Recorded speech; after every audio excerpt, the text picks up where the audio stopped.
Here? Yeah, video. Oh my goodness. Okay, they can see it.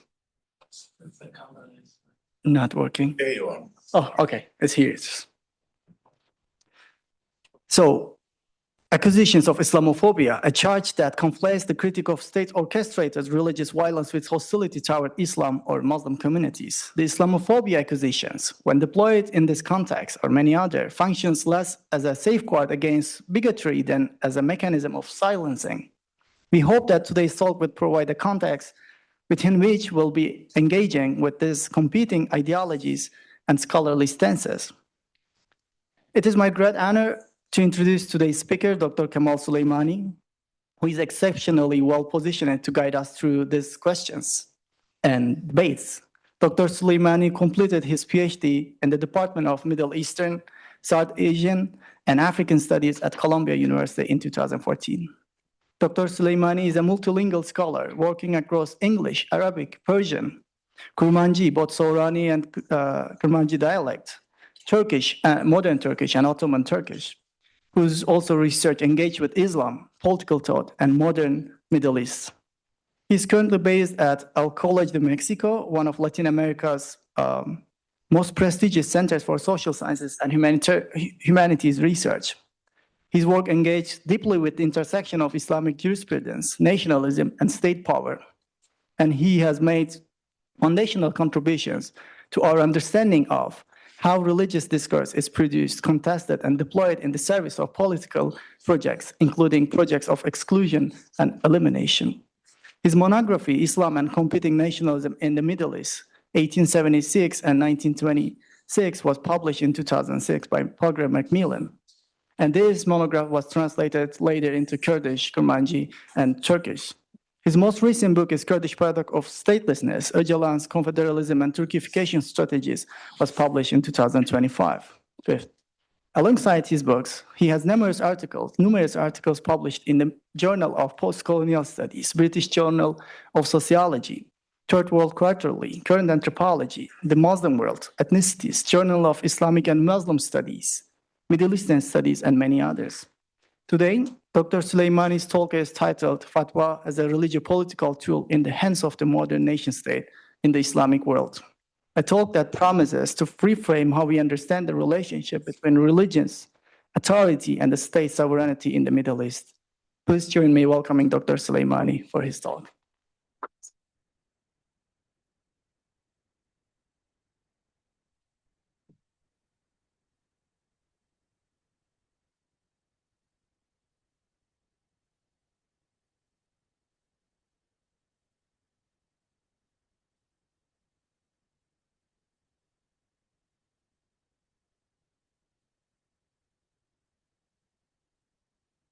Good afternoon. Thank you for coming. I want to first to say that I'm extremely honored to be happy to be here and appreciate all the organizers' effort for this eventuality. I am grateful to the Professor Robson, yes, and the Kurdish Central Center in New York, and a Kurdish Association, Kurdish Graduate Student Association. I'm sorry, I'm not good with names. And I'm especially grateful to my great friend Mahsoun and his family for all the works that they have done. And thank you for this great introduction. Actually, you made my job much easier by explaining fatwa. Fatwa is a concept that is not very well known in the West, except for people who might remember the story of Salman Rushdie, who was 2 years ago, again, he was blinded by a person who followed the fatwa after Khomeini's fatwa was in 1989. And when that fatwa came out for the assassination of the British writer Salman Rushdie, the world could not entirely grasp this concept, how a religious figure from Iran can declare or ask for the assassination of a writer in the other side of the world. So it would not easily correspond with the modern convention, the understanding of the, forget the issue of freedom of expression with the issue of international laws. So I'm going to talk about fatwa in a different aspect of fatwa today. Hopefully you can bear with me. It could be a little bit dry and academic. So in this talk, I advance two closely related arguments. First, I suggest that the continued political, I just want to make sure it works fine. The continued political deployment of the fatwa, which would be an Islamic legal opinion issued by a jurist, traditional Islamic jurist, enables modern nation state to mobilize theological legitimacy in their conflict, especially with minoritized nations and religiously minoritized community. I used the term minoritized because, as we know, minority is more than just number. It's mostly a status that explains certain communities' position, politically, socially, and especially religiously.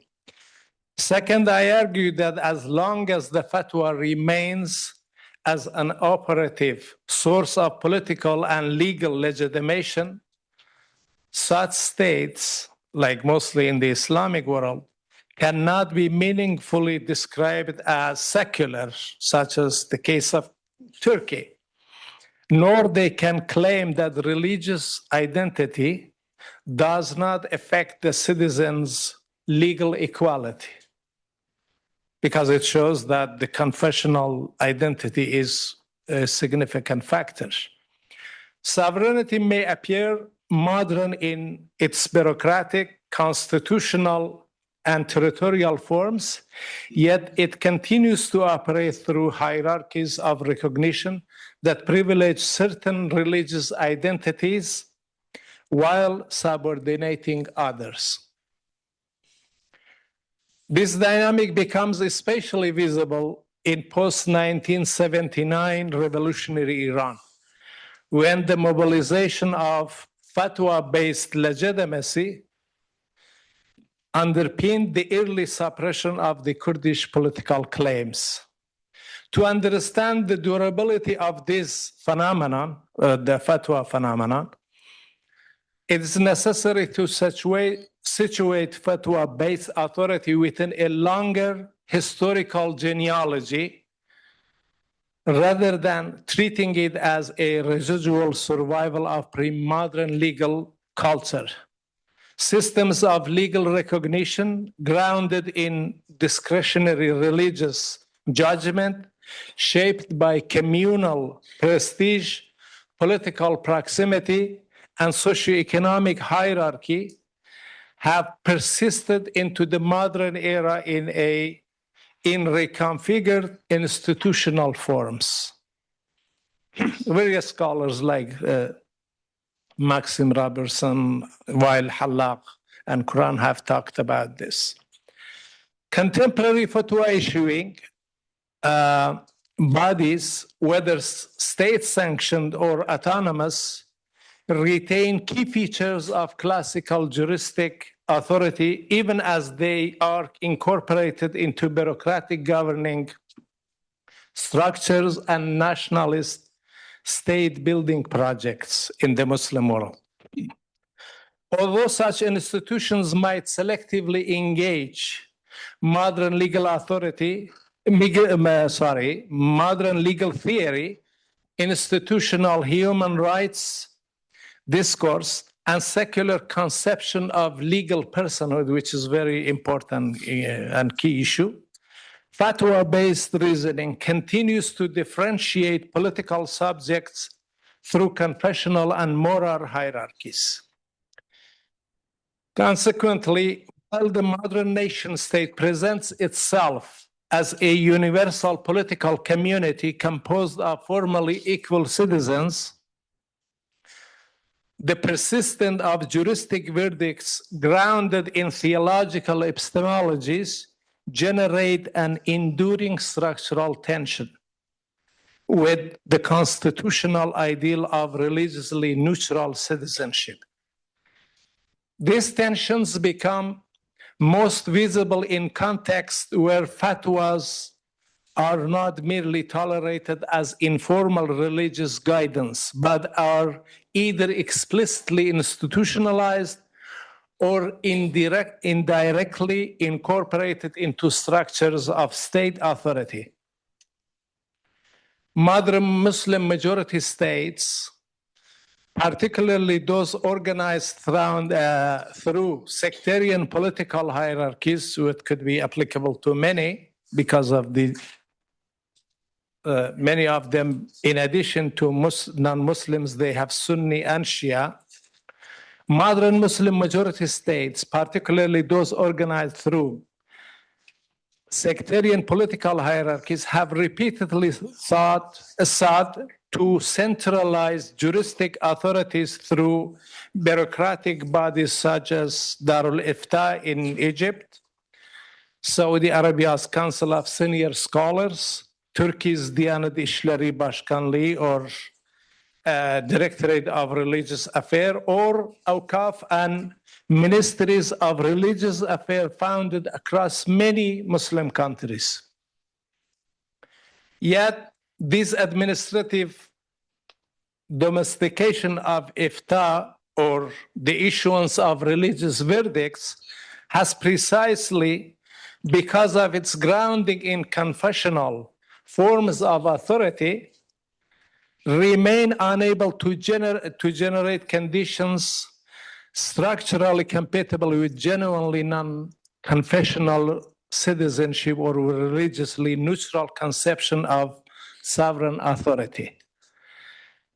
Politically charged fatwas continues to circulate beyond formal institutional control, while officially sanctioned rulings frequently reflect majoritarian confessional priorities and state security anxieties. I will give some example later.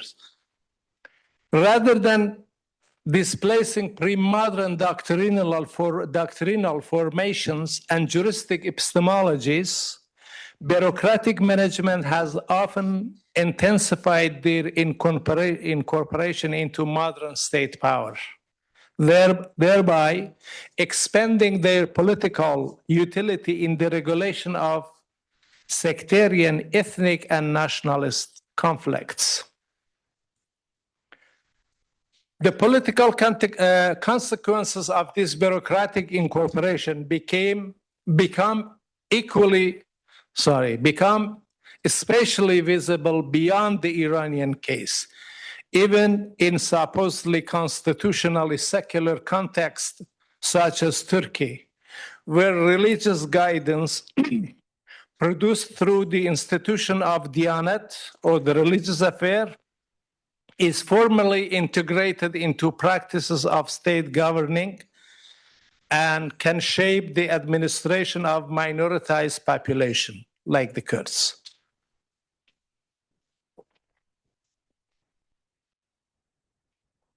This incorporation produces a structural paradox, this is one of the main claims that I make. Structural paradox of modern rule.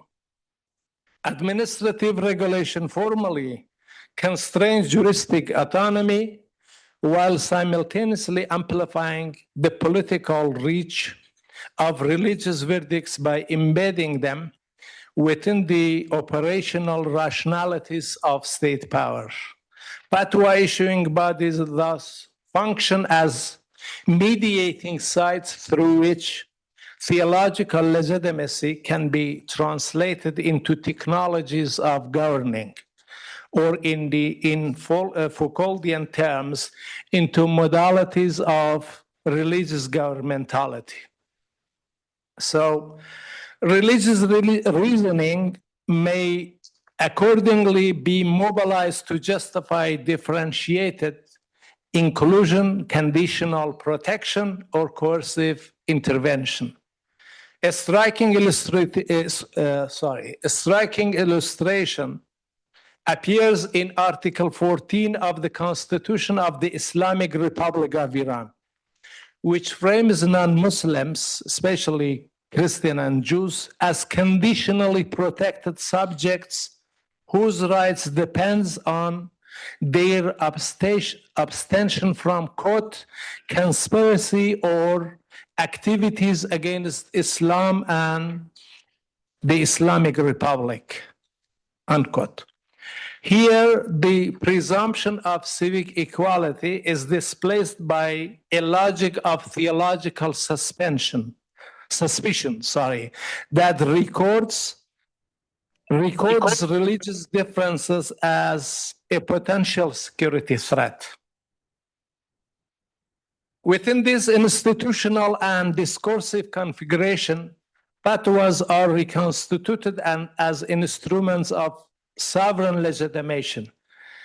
They translate political imperatives into theological ones, enabling state authorities to frame dissent, resistance, or claims to autonomy as manifestation of religious deviation or sedition, like occurs. And sedition usually requires or entails killing, because the Quran says whenever there is sedition, so killing is becomes necessary, warrants killing. The verse is al-fitnatu ashaddu min al-qatli, for those who know Arabic. In this way, state-aligned jurists contribute to the sacralization of coercive rule and to the moral delegitimization of oppositional actors. This work of legitimation extends well beyond formal legal pronouncements. Through state sanctions, public sermons, media interventions, and institutional publications, fatwa-based reasoning circulates across wider communicative arenas, shaping popular perceptions of legitimacy, belonging, and moral order. In a case like Turkey, which is supposed to be the most secular one, Friday prayer sermons are disseminated from Istanbul, and they all start with, "May God protect our nation and state." So, and they receive unified Friday prayer sermon. So it's completely engineered by the state. So even when not codified into statutory law, religious language continues to exert a powerful normative force by delineating the boundaries of acceptable political conduct. As many scholars have noted, modern states frequently engage Islamic jurisprudence through processes of selective appropriation rather than simple continuity, so continuity from the past.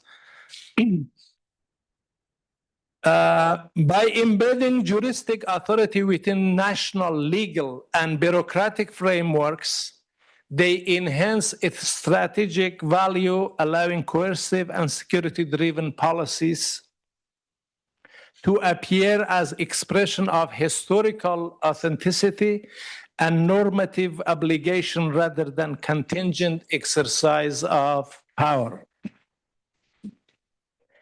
These dynamics carry profound implication for the meaning of citizenship in the Islamic world.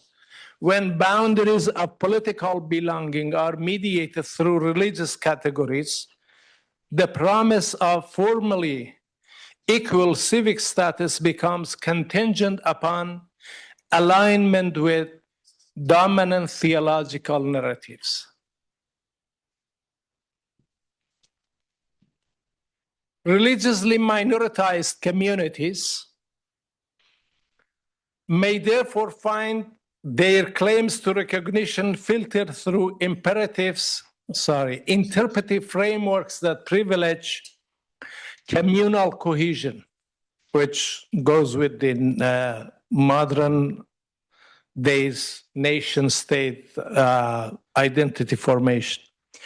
Doctrinal orthodoxy or national security or pluralist principles. Yet, the implication extends even further. Ethnically minoritized nations such as Kurds may be subject to religious stigmatization, even when they belong to the dominant confessional communities. As religious discourse become increasingly intertwined with state nationalism and construction of national interest, the implications were starkly illustrated in 1979 when Ayatollah Khomeini invoked the example of annihilated Jewish tribe of Bani Qurayza from the early Islamic history in reference to the Kurdish resistance, framing Kurdish political disobedience as a form of religious betrayal directed against authority as a supreme Jewish leader. The issue of Bani Qurayza tribes, that were a Jewish tribe in Medina, who were Islamic chronicles say that 700 men of them were killed in one day, and their women and children were enslaved. And Khomeini was constantly invoking that as an exemplary case of incisiveness in Islamic history. And even in one case, in I think it's one of the fatwas of 9 August 27, 1979, he says the Kurdish descent has to do genealogically with Bani Qurayza, that tribe. So fatwa-based reasoning thus become implicated in enduring tension between the universalist aspiration of modern citizenship and particularist logics that continue to structure many post-colonial state formations. These processes, in their cumulative effect, challenge analytical models that treat religion and state as discrete or mutually exclusive domains.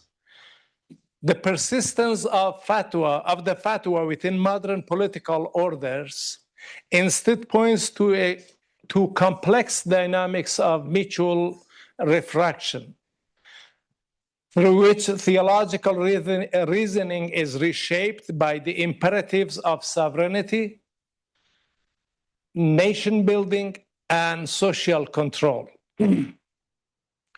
Recognizing this entanglement does not require reducing juristic authority to a purely instrumental technology of domination. Rather, it is religion's institutional position within modern statehood, more than abstract content of juristic reasoning itself, that determines whether fatwas function as mechanisms of legitimation or as political sites of resistance. So given their capacity to extend the scope of moral regulation and political totalization, religiosity inflected nation states may generate strong totalizing tendencies within the projects of national consolidation. So in a way, I'm implying that the existence of fatwa in a state structure might, by default, leads some form of totalitarianism, because essentially a modern system, especially a democratic system, always implies the separation between ethic and law, because it's always ethical to question the law, whether the Constitution and all laws. And that's why the laws are always in the making, because human beings become the center of the legitimacy. But if the legitimacy is from outside, this possibility would be very much removed, and the law itself becomes the source of ethic. So, given their capacity to expand the scope of moral regulation and political totalization, religiosity-inflected states may generate strong totalizing tendencies within projects of national consolidation, tracing the pathways through which religious verdicts acquire both legal and symbolic force, therefore enables a more precise understanding how political legitimacy is constructed in societies where faith remains a central axis of moral authority, and where multiple demoi, or plural of demos, coexist within the same territorial states, some historically sovereign, such as Persian, Turks, or Arabs, or others politically subordinated, such as Kurds, yet may all ultimately, through a varying degrees, be placed as primary sources of legitimacy by sacralized claims of sovereign authority. So what I'm trying to say, in a place, for example, like Iran or Turkey, there is certainly a Persian privilege and a state based on Persian supremacy. And yet they too become the very victim of this kind of religious-based authority. Or you can say the same thing about even Turkey, while supposedly it's a constitutionally secular state. So the structural dynamics fully visible in concrete historical episodes. The Islamic Republic of Iran's 1979 military campaign to Kurdistan, for example, was framed in official discourse of fatah, or conquest, invoking a scriptural vocabulary historically associated with divinely sanctioned victory. The framing was reinforced by Ayatollah Khomeini's jihad fatwa, citing Quran 48:29 from Surah Al-Fath, again, within a sacred narrative of purification and triumph. So it says, those who are with Muhammad or follow Muhammad, they are merciful to each other and they are harsh against disbelievers. So Kurds would fall into the disbeliever camp. A comparable pattern emerged during Turkey's 2009 incursion into Kurdistan region of Rojava in northern Syria, when the Diyanat, or the Religious Affairs Directorate, coordinated nationwide sermons in 90,000 mosques, citing the same verses invoked by Khomeini's 1979 jihad fatwa against the Kurds, and exhorting Muslims to be harsh against the disbelievers. So this is how nationalism and religion coincide.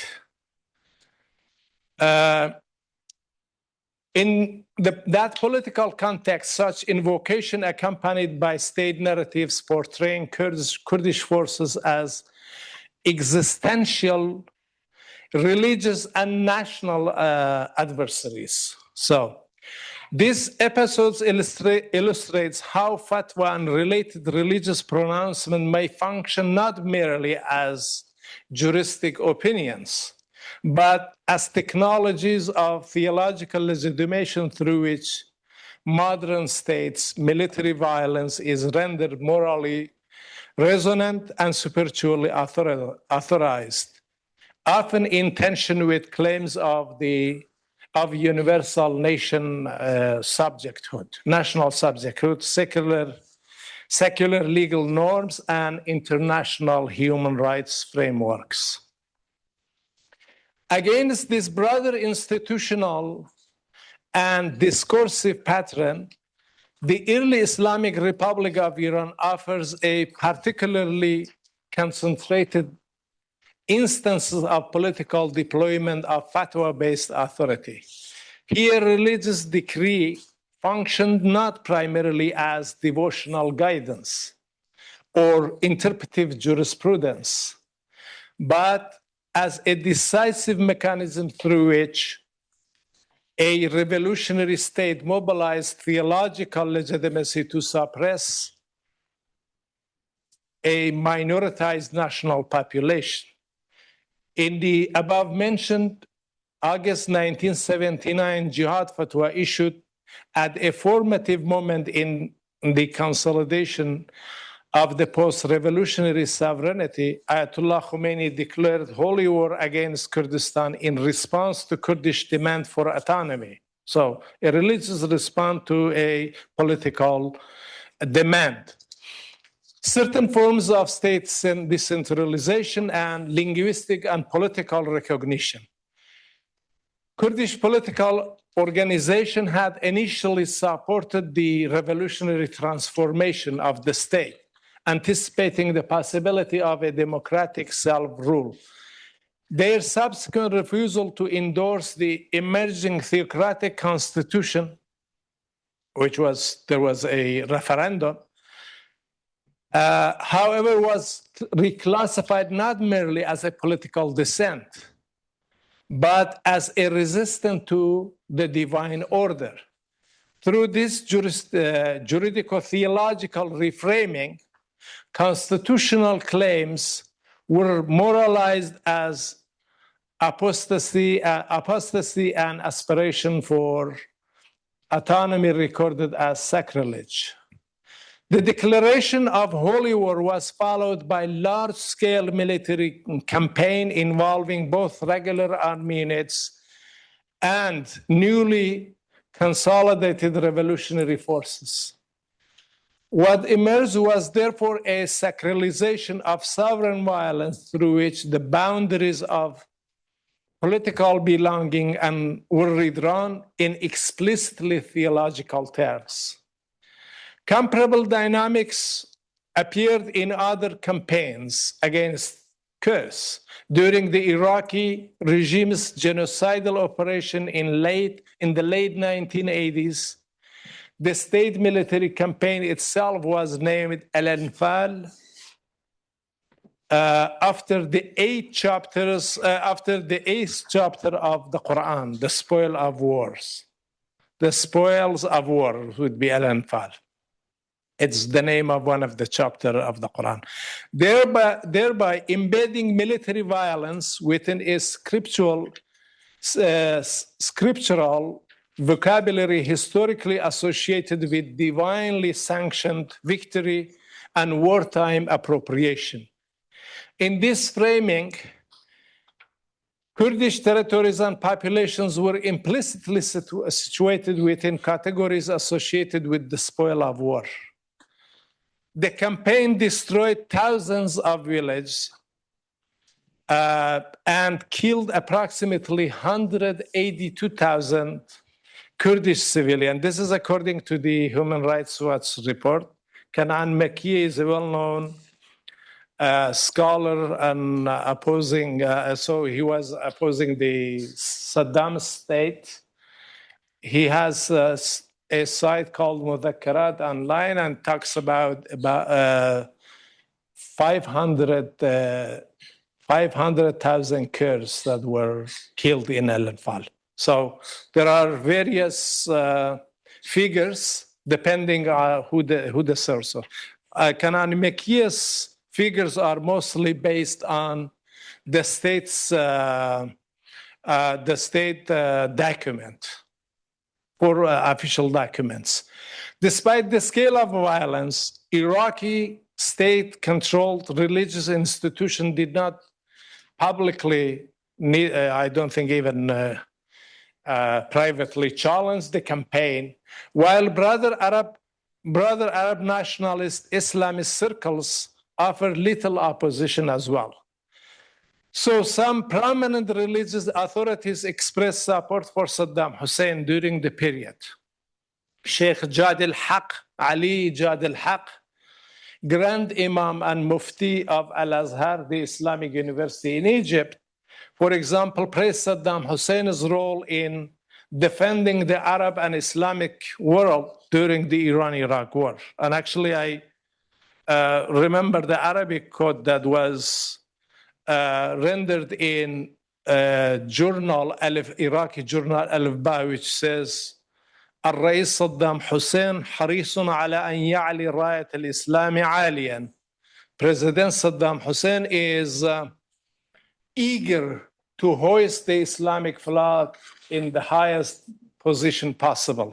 So it was all after this genocidal campaign. Comparable forms of religious mobilization have appeared in more recent military campaigns in the Kurdistan region of Syria, where Ahmad al-Shara, as Ahmad al-Shara's Awqaf ministry coordinated sermons invoking the scriptural language of Fatwa again. So you see the pattern. Quoting verses from Surah Al-Anfal, again, the one that talks about the spoil of war, and previously mobilized during Saddam Hussein's infamous Al-Anfal campaign and calling on the congregations to pray for fighters engaged in military operation in Rojava, the Kurdish regions. Across these cases, religious discourse, even when not issuing explicit fatwas mandating violence, reinforced political narratives that rendered campaigns against minoritized population morally resonant, historically authorized, and theologically defensible.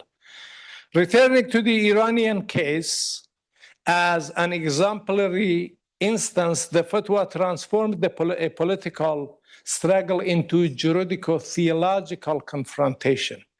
Kurdish claims were no longer articulated as a modern political demand within a putatively multinational political order, but were recorded as manifestations of sedition against Islam itself, which weren't skilling. As early as August 1979, this process of theological reclassification, moralized dissent as apostasy, reframed the aspiration for autonomy as sacrilege. This declaration of holy war was followed by a large-scale military campaign across Kurdistan involving both regular army and newly consolidated forces. So I think I mistakenly went back. So, yes. In the aftermath of Khomeini's jihad decree, execution, mass arrest, and campaigns, collective punishment were justified through the intertwined language of national security and religious obligation. Revolutionary tribunals, often presided over by clerical authority, conducted expedited proceeding and carried out summary execution. And even there was a famous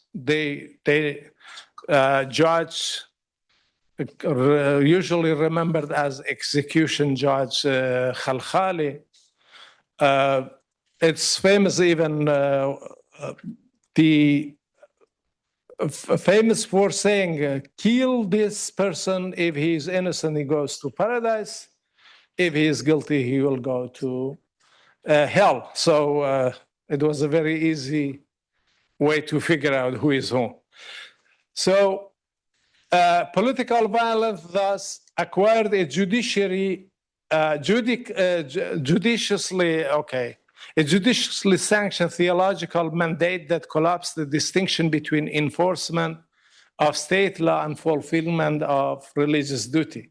Defending the revolutionary order became indistinguishable from defending the faith. This development had profound implication for normative foundation of citizenship in the modern sense. Citizenship is modern. Anyways, modern constitutionalism presupposes a formally religious neutral, at least in appearance, theoretically, legal and political order in which individuals relate to the state as equal members of a civic community. Yet within religiously inflected state frameworks, political belonging continued to be structured through confessional hierarchies. Loyalty was assessed not solely in terms of civic compliance, but also through degrees of religious conformity, demonstrating how theological authorization could reshape the conditions under which citizenship was recognized, protected, or withdrawn. These tensions were especially visible in treatment of Kurds, Eastern Kurds under the Iranian rule, many of whom were Sunni within a predominantly Shi'i political order, experienced layered forms of marginalization in which national differences intersected with confessional suspicion. Their political mobilization was intertwined not simply as nationalist assertion, but as a challenge to the regime's theological self-definition. Violent confrontation between Kurdish organization and state forces throughout the early revolutionary period thus reflected a deeper struggle between competing conceptions of sovereignty, one grounded in Kurdish territorial self-determination and political participation, the other anchored in theo-ethnocratic order combining Persian nationalist state priorities with claims of divinely sanctioned rule. In this configuration, the fatwa functioned as a mediating device linking inherited juristic authority to modern technologies of centralized domination. So, as you know, in the Foucault has this usually defines modern states as disciplinary state, but the sovereign rule comes back only when the state becomes a racist state, as in society must be defended. He talks about the Nazi Germany, how the modern the sovereign form of state came back, because when the state becomes a racist state, in order to be able to have a mass killing and kill people based on a certain race, you require the old form of sovereignty. So, but the thing is, the problem with the fatwa-based system, the old form of sovereignty already exists. And so this, what Foucault talks about in Nazi Germany, there is always a possibility for fatwa because it does not based on any modern international standard. This could easily flip and becomes the sovereign form of authority or state. So in Foucauldian terms, it enabled a synthesis between residual forms of sovereign command that was pre-modern and modern technologies of governmentality, creating conditions under which state racism could be operationalized through both sacred obligation and bureaucratically organized coercion.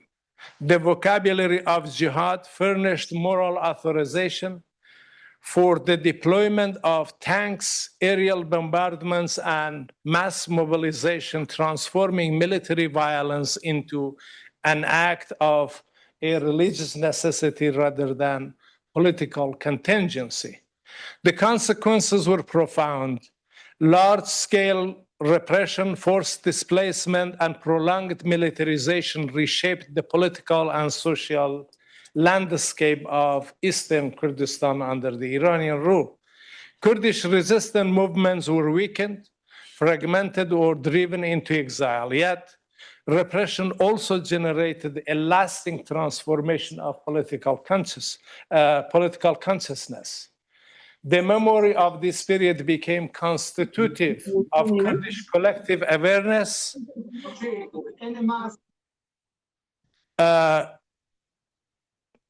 revealing the structural limits of secular transformation in a system where religious authority remained embedded in the institutional core of state power.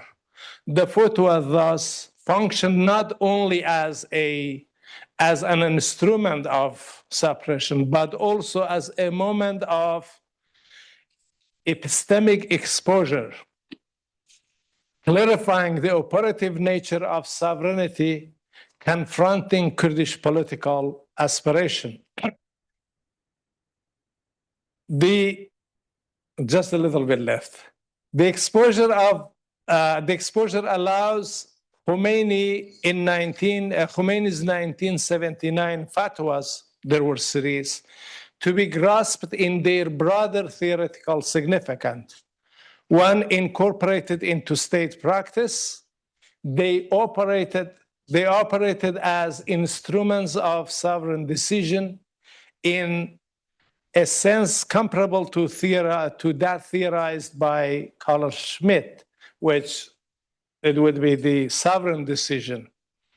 Sovereign declares the exception, and he decides about it. But the religious authority, which is actually the rule of supreme jurist in Iran, exists to prevent deviance, which deviance there could be both legal and religious and indifferentiable.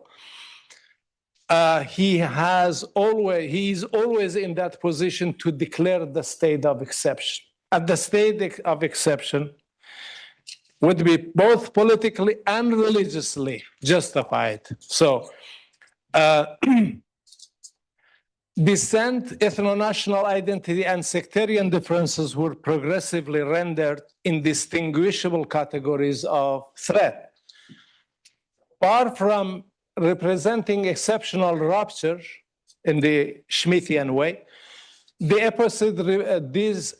episode revealed a constitutive dimension of the Islamic Republic's formative political order, one structurally in tension with minoritized people's protection, international norms, and secular conception of equal citizenship. I'm familiar with the discussions by Talal al-Assad and others about secularism, but here I take secularism for granted, at least on the theoretical level.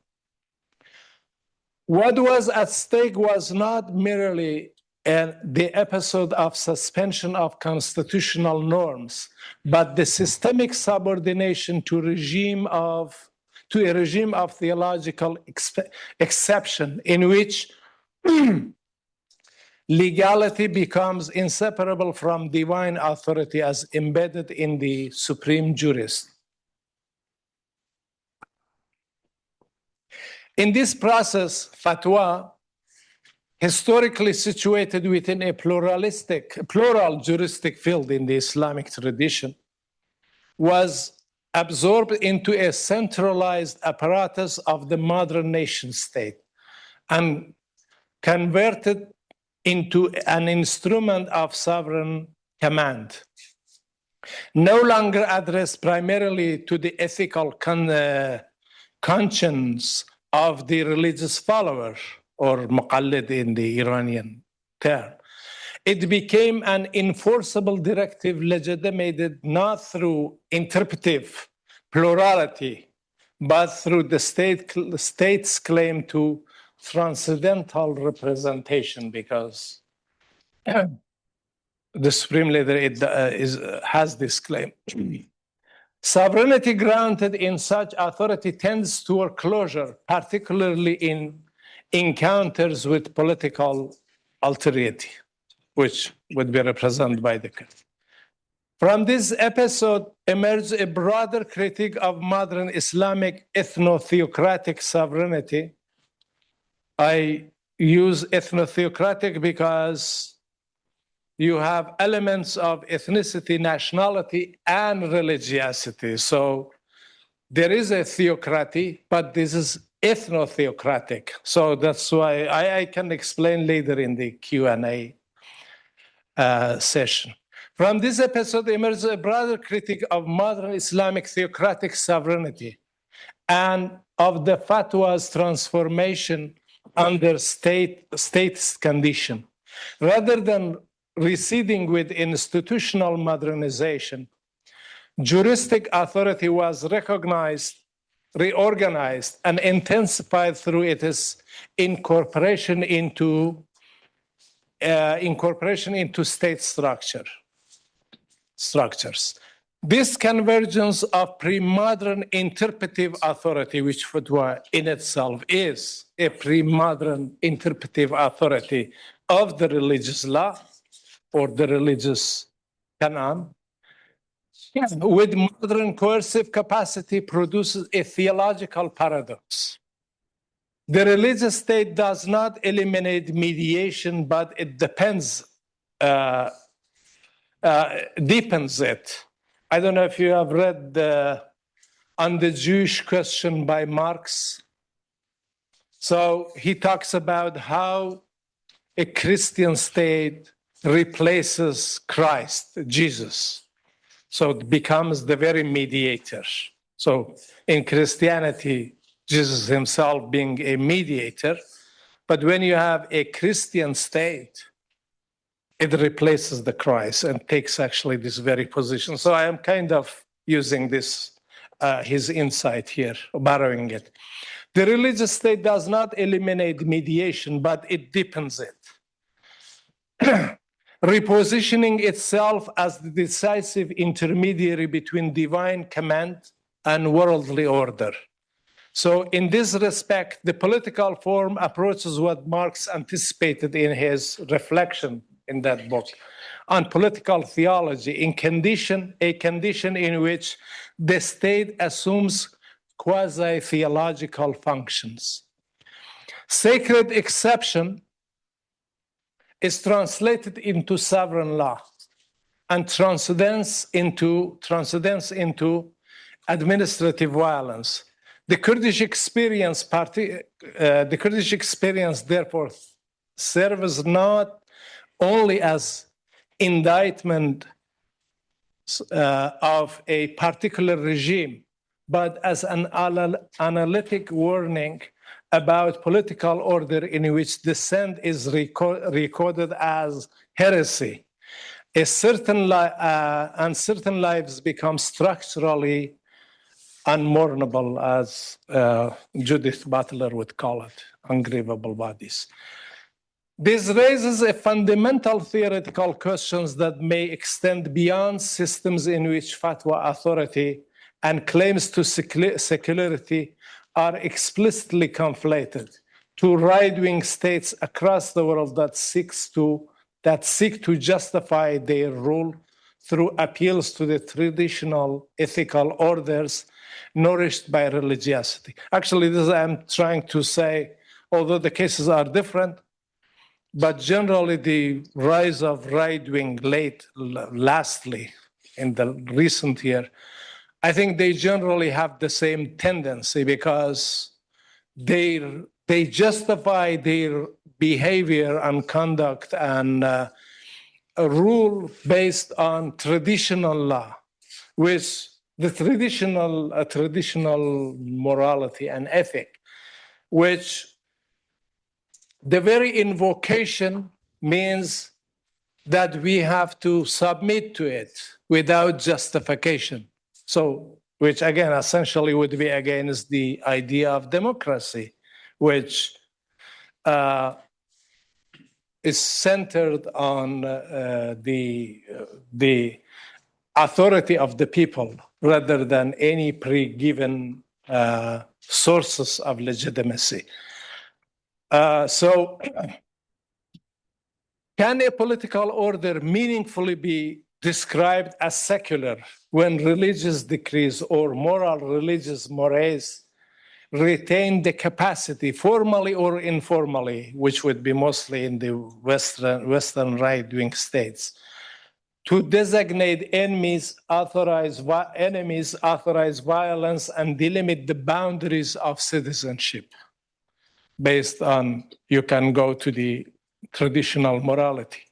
Kurdish experiences across states, across four-state context suggests that the mere presence of modern institutional forms does not guarantee secular political practice. Instead, legitimacy becomes layered. Islamo-nationalist juridical authority coexists with and at decisive moments may be overridden by theological sanction. From this perspective, the endurance of fatwa-based legitimation in its Islamic manifestations, or more broadly, in right-wing political systems grounded in the traditional religio-moral authoritative orders that delegitimize challenges to their moral authority, does not indicate the simple survival of pre-modern legal forms within modern institutions.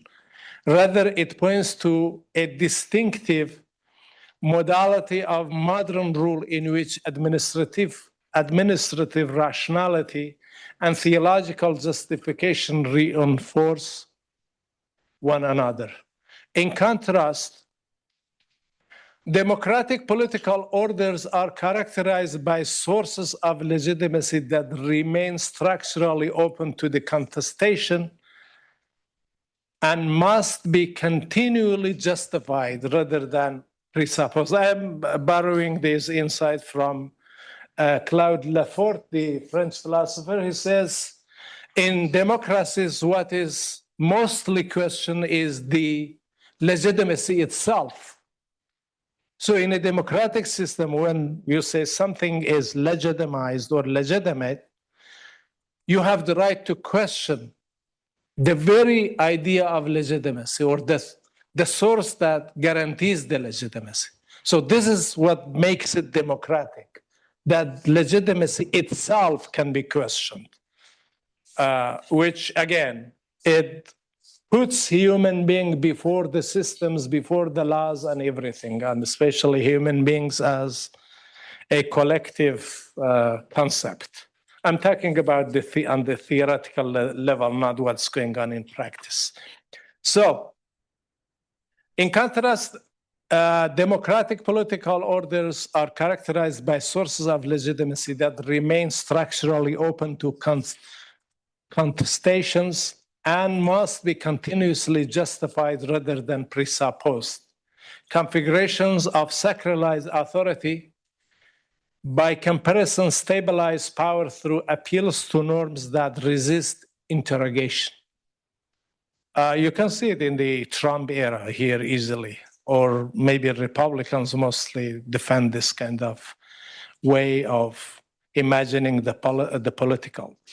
Under such conditions, citizenship becomes conditional. Sovereignty remains sacralized, and secularization itself appears as an incomplete and contested project. Thank you very much and appreciate it. Thanks.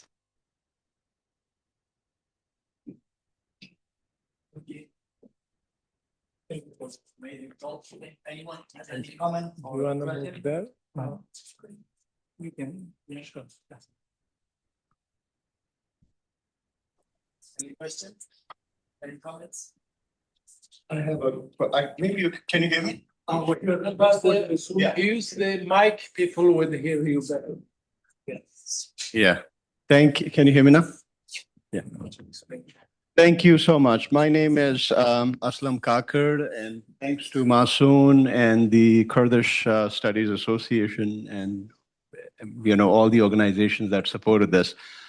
I'm from Pakistan. I work on Pashtuns and the Kurds, and I could completely understand and see the role of Fatwa, and you explained it, defined it, elaborated it really, really well.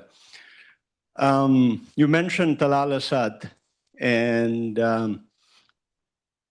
based on my lived experience in the West and predominantly Islamic society, where there is this impression that religion and state functions, they function separately in the West, but not in the Islamic world. And of course, Fatwa, I think, is an extreme exception, which we see in the Islamic world, where you could just, as you said, then you can see other versions of, like in Pakistan, although it is a democracy, but in the end, the elected parliament is answerable to God in some way. I don't know if it's written in the constitution, but that's how. I think it's there, yes. Right. So that's what we see.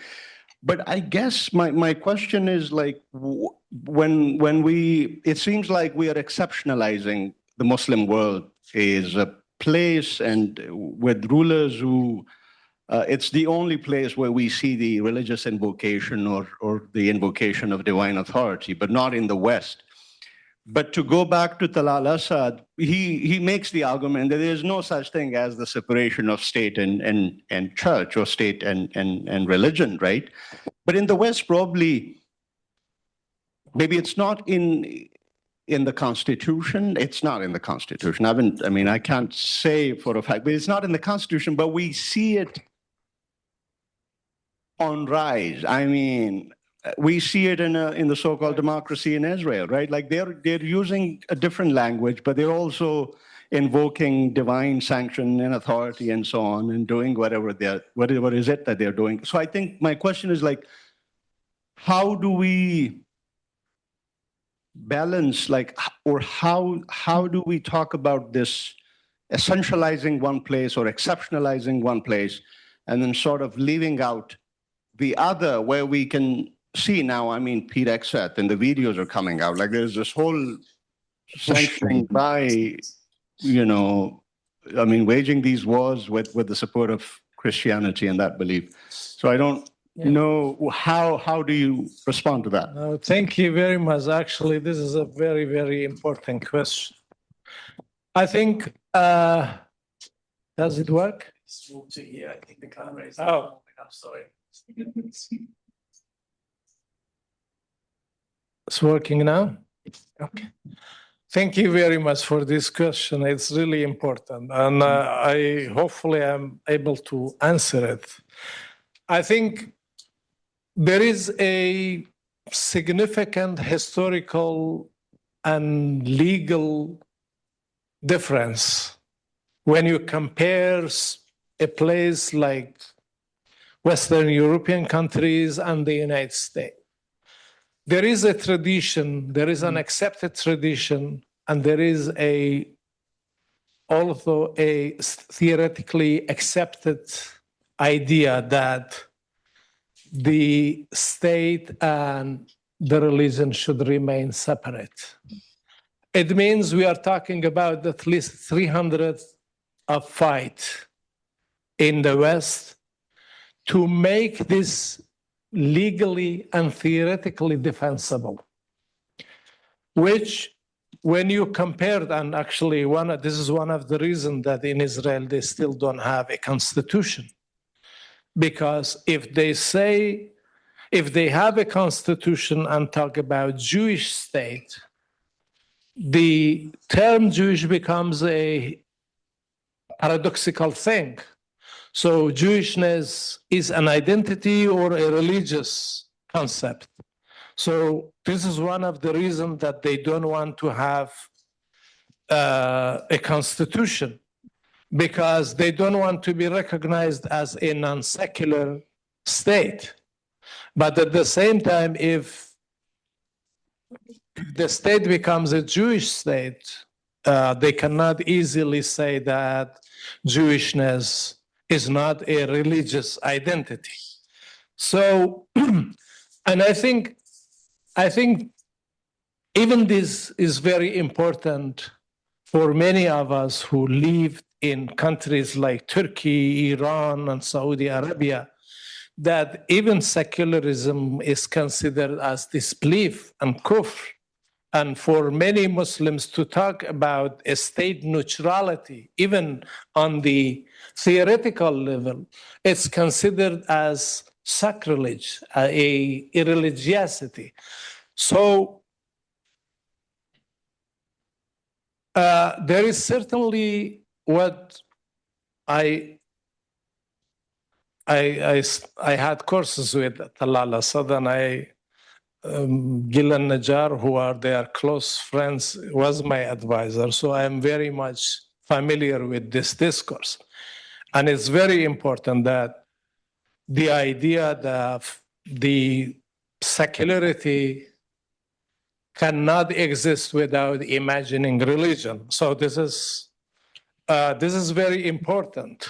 And at the same time, the fact that secularism's connection historically with Christianity and the fights against Christianity, these are all intertwined and entangled. These are all important things. But again, to come back to real practical issues, it is a huge and fundamental difference that when you live in a society that you are afraid of the possibility of the religion to mingle into the state, then the one, if you talk about secularism, you could be indicted. So I think for me, the difference is there. All of them show that democracy is always in danger, never has, even in theory, have enough safeguards. So this is a different issue. But the fact that if you are living in a country that theoretically and constitutionally democracy, whatever it means, it's an evolving system, and I identify with Jacques Derrida's democracy of the future, an open-ended, constantly transforming idea. But in any form, just the fact you have a state that tries to defend itself, that's still a democratic system, and gets its legitimacy only from the people, is very different than a state that declares it's legitimate because the state's interpretation of the divine text. So there is a huge difference in practice. Yes. Thank you. Thank you. Thank you. Anyone else? Any comments, questions? We have a question here. I want to read it in the Zoom chat room. Does he think that minorities engagement with religious institutions can help groups like the Kurds gain more recognition? Or what's the first step to go about addressing the issue as the Kurds? Thank you very much. This is an issue that the Kurds in various parts of Kurdistan dealing with. Actually, in my first book, in a way, I talk, first of all, I usually use minoritized because, as I said, minority, there is no minority to me. For example, whenever you have a religious minority, forget even national minority. Whenever you have a religious minority, it means even in the United States or France or anywhere, it means there is a religious majority. And it is the majority that assigns this position to this group. So, meaning the majority rule determines the position of the people that are called minority. So they were not minority, they were not born as a minority. But it is a political status, and sometimes a religious status, assigned, or you can go to social aspect of it, assigned to certain groups, that certain groups have the ability to exert the power to define various groups and assign a certain position to them. So that's why I never call Kurds as minority. To me, Kurds are minoritized, and there is a history of oppression, politically, militarily, and you can go on. So, but when it comes to Islam, in my first book, a little bit talk about it, and other places. I'm sorry, it's someone. The issue of Islam becomes a very complicated thing. In the last 100 years, the Kurds rule in the Kurds have been under certain rules, or the rule of certain states. They have had state power, and they have had the ability to produce religious knowledge. That this religious knowledge have been produced in a complete cooperation with the states or with the ruling nationalism. So the Kurds have been fighting as dominated, colonized groups. And unfortunately, in many parts of Kurdistan, the centers of religious production, knowledge production have been destroyed by the state, like in Turkey, like in Iran. Now, for example, as I said, one example, in 1925, there was a Kurdish uprising by a religious leader called Sheikh Said. There is a video, one of his grandson speaking Kurdish in one of the mosques in a Kurdish city called Van, in eastern parts of Turkey, actually, we call it North Kurdistan. The imam of that mosque, who is a Kurdish imam, religious, trained in the state institution, comes and tells him that you cannot speak Kurdish here. So usually in the Kurdish understanding, when they talk about mosque, they call it the house of God, okay? But the Kurdish imam, the Kurdish imam, who was trained in the Turkish state and its religious institutions, called the Kurdish guy, this leader who are known and they are part of these religious order, Naqshbandi. He tells him, here is a state institution, talking about the mosque. So the mosque becomes a state institution, and says you cannot speak Kurdish in a state institution. I think this example tells us how religious production functions. And unfortunately, religiosity has become one of the tools of colonizing the Kurds, because in Iran, in Iraq, and all these atrocious examples that I gave that are all approved by the official state institutions, and most of them have been genocidal. So at least in the last 50 years, there have been 2 known cases of genocide in Kurdistan. And all these jihad cases in both Iran and Turkey and Syria, they have been approved by the state institutions. So when you have Kurds studying in the colonizing states institution, and these state institutions are created to produce a form of religiosity that compatible with the state nationalism. So you can imagine what is the state of religion in Kurdistan. Yes. Anyone else? You said actually 2 genocide, but I think recently in France Parliament, they recognized Yazidi genocide actually committed by ISIS between 2013, I think 14 and 15. Yes.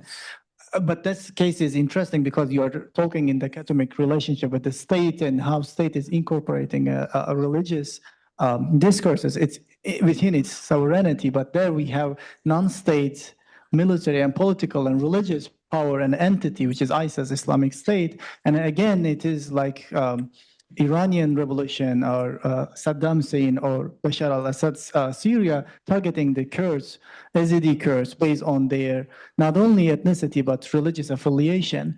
What kind of correlations can we draw from there to non-state actors like ISIS targeting Kurds and Yazidi Kurds? Can I get some water? I'm sorry. So this is really tells something extraordinary about how the official Islamic knowledge production functions in the, thank you, where we have Kurds. So when I think, I'm trying to remember this member of Hayat al-Kibar al-Ulama al-Islam in, or the Higher Council of Islam, the member of Higher Islamic Council in Saudi Arabia. I think his name is Saleh Fawzan. When he was asked about, so you might not know the case of, not everyone knows the case of Yazidi Kurds. Yazidi Kurds, they have a different religion, which is not mostly from the Islamic perspective. The Orthodox Islamic perspective is categorized as a heterodox. So this heterodox Islam, by many of the Orthodox considered as non-Islam, and killing them, especially for groups like ISIS, Islamic State of Syria and Iraq, is justifiable. So they attacked them. They were subject to the ISIS genocide. Many of their women were raped. And there were cases that, for example, a 10-year-old girl was raped by 10 men in one night. Many of them were sold in the Islamic world. They were sold in Egypt. There were even a case in Gaza recently. She was returned to southern Kurdistan or Iraqi Kurdistan. There were many sold when Raqqa was still the basis of the Islamic Caliphate.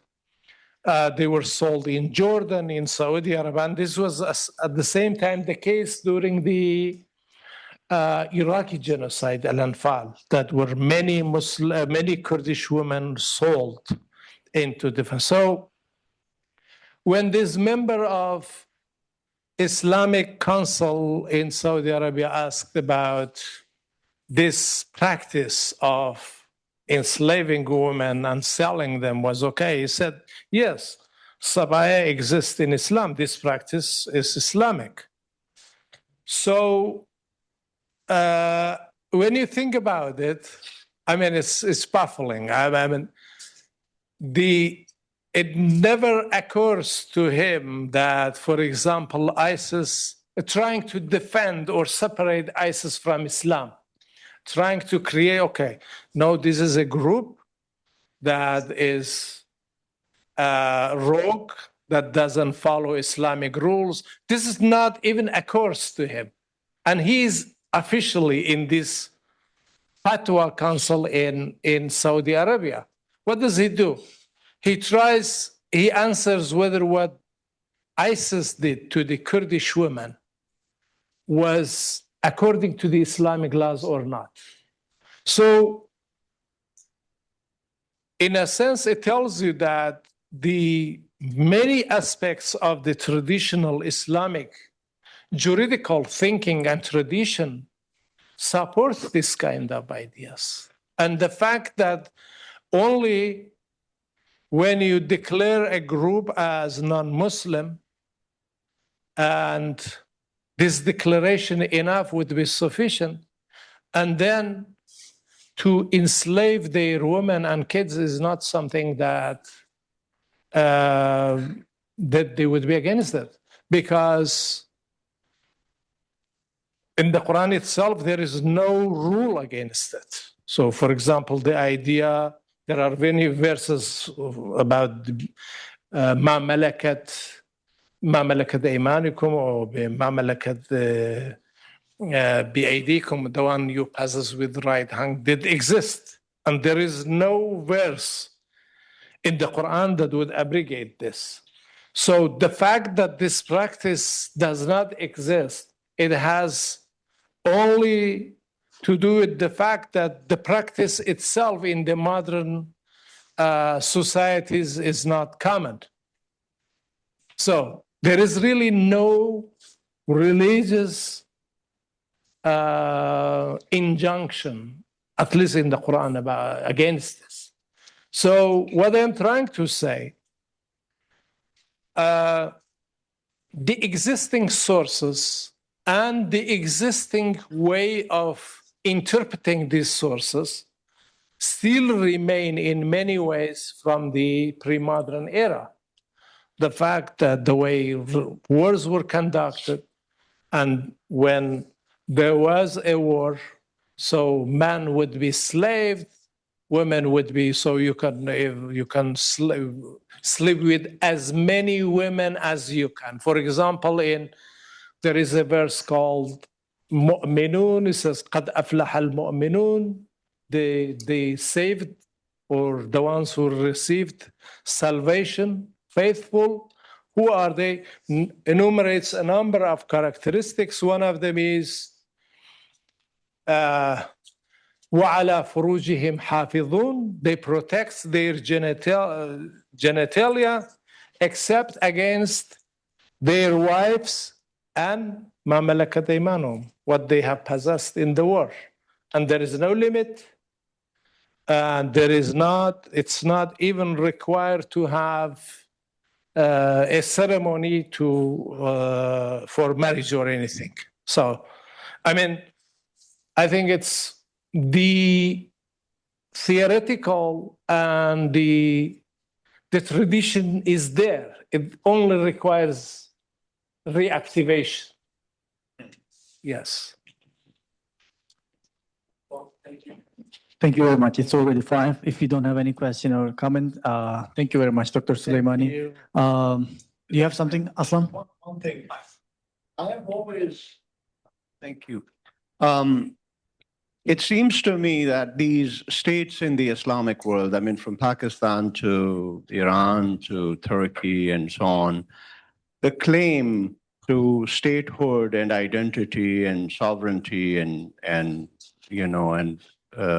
so much more are or is rooted in religion or some sort of like a divine right? Yes. But then you also have the counterclaims, like the Pashtuns in Pakistan, their struggle, although of course, you cannot see them as singularly secular or religious, or the Baloch or Kurds. I mean, there are, of course, religious elements, but I think a lot of these struggles or counterclaims are ethnic, right? Yes. But they don't seem to be making any traction. Vis-a-vis, of course, these states which say that we are religiously ordained, like this is, Yes. from Pakistan to. So how do you, and not to mention the instrumentalization of Islam that occurs in these. Yes. I've lived in Kurdistan, in Batman, Mardin, and Diyarbakir. I mean, I could see, so there is religiosity. How do you foresee this kind of rooting counterclaims and ethnic identity against very strongly religiously, against the claims of these states, which are very religious, in identity or claim to be?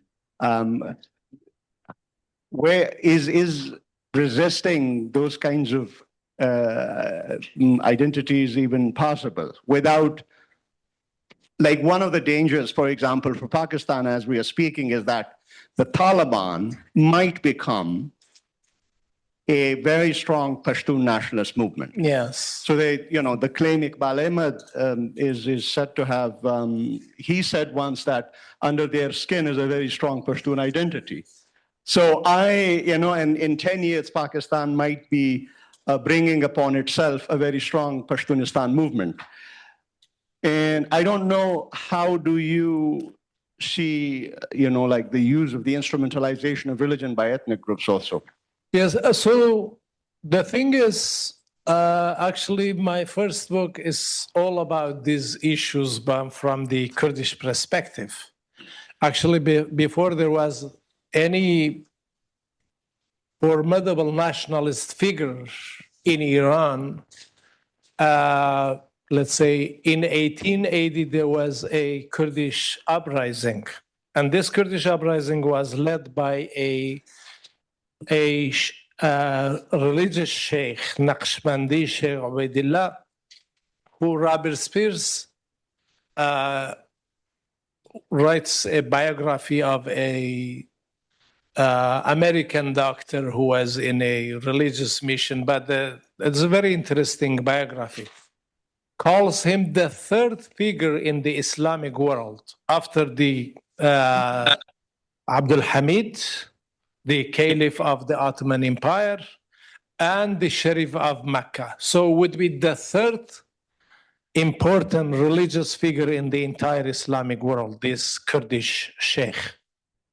And so if you look at Sheikh's statements, he completely justifies, and you cannot question really his motives or his intention that this guy was abusing religion or something. But for him, Kurds were Muslims, and the Kurds were subjected to all forms of atrocious politics and policies and conducts and state behaviors for the sheer fact of being ethnically or nationally different. So, and he has a book which is called Mathnawi, and he says he wrote this book to revive the original Mathnawi by Rumi, the 13th century famous Sufi figure. But he says he does that, he wants to revive that for Kurdistan. So he limits his religious revival to Kurdistan itself.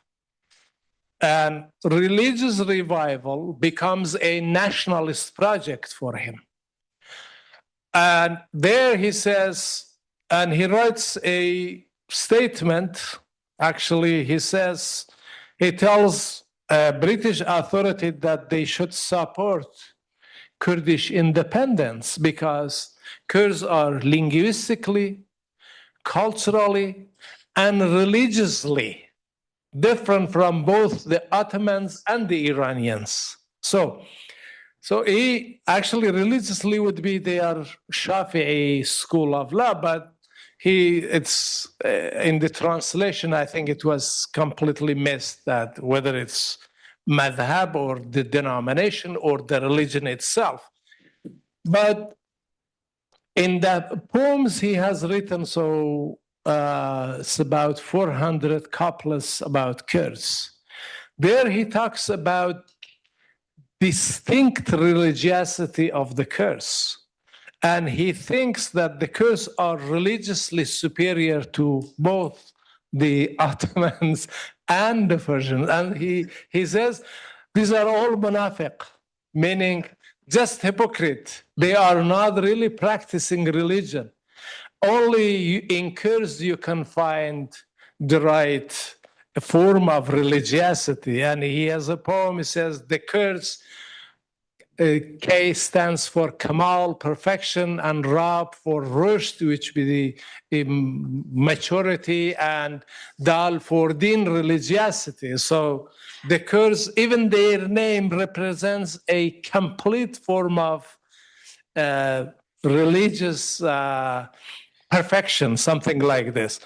So I think what I see there, and when people know that whether they are Pashtun or Kurds or others, they know one side of their identity or one of the identity becomes a subject of repression. This identity became the salient part of their struggle. So that one becomes the politicized one. And the other identities, whether religious or cultural, becomes only a kind of instrument of justifying what the political struggle is about. So if you ask a Pashtun guy, why do you fight, like say, Pakistani state and Urdu rule? They are both Muslims. No, they say they are munafiq. Most likely, you see that they are hypocrites. They are not real Muslims. If they would be, a real Muslim would not be oppressive, would not do injustice, and we are subjected to their injustice. So I don't think religion is ever, or the common religion, in this kind of context, would ever be a strong universal impediment before this kind of identity formations and identity politics. So I think the religious commonality would be reinterpreted and becomes a secondary thing to the salient identity that you deal with in your daily struggle, which a Pashtun thinks that faces exclusion. There is they are not part of the sovereignty. They don't have a sovereign power. They are not running the country. And they know they are dealing with this because they are Pashtun. And this would be sufficient to reinterpret the entire thing. This is how I see it. And this is how religiosity and nationality becomes fused into each other. Yes. Thanks. We don't have time. Thank you very much, and thank you for all of you for joining us. We have food outside, and thank you everyone on the Zoom room, and thank you for joining us. Please join me for one last round of applause for Dr. Soleimani. Thank you very much. Spasnost.